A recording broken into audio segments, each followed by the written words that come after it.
Il-maġġoranza tal-Maltin qisu li s-sitwazzjoni ekonomika fil-pajjiż u l-qagħda finanzjarja fid-dar tagħhom hi waħda tajba. Dan joħroġ mill-aħħar stħarriġ tal-Eurobarometru ippubblikat fl-aħħar jiem. Fl-istudju li għalih ġew intervistati aktar minn 26,000 ċittadin Ewropew, 56% tal-Maltin qalu li s-sitwazzjoni ekonomika tal-pajjiż hi sodisfaċenti għalihom. Din ir-rata ta' pajjiżna tisbuq sew dik tal-medja tal-Istati Membri tal-Unjoni Ewropea hekk kif din ġiet irreġistrata fil-livell ta' 40%, differenza ta' 16%.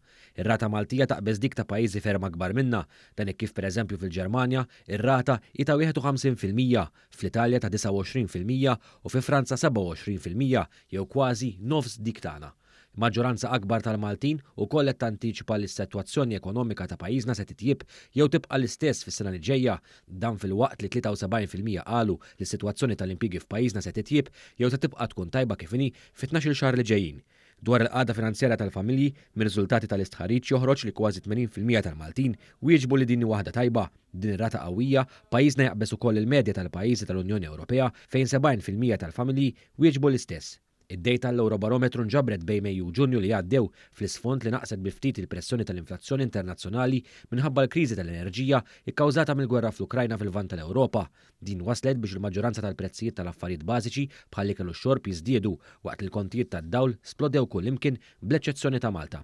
Is-sena l-oħra u din is-sena l-Gvern Malti mmexxi mill-Prim Ministru Robert Abela investa mal-biljun euro bilan li l-prezzijiet tal-enerġija tal-gass u tal-fuels fost l-oħrajn jibqgħu stabbli.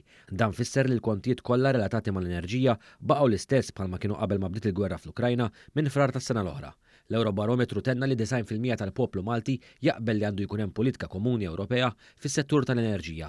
Meta mistoqsijin dwar x'livell ta' fiduċja għandhom f'istituzzjonijiet partikolari bħall-Unjoni Ewropea stess jew il-Gvern u l-Parlament Malti u kemm huma komdi li jafdawhom, il-persentaġġ favorevoli ta' ċittadini lokali wkoll huma akbar mill-medja tal-pajjiżi fl-Unjoni Ewropea.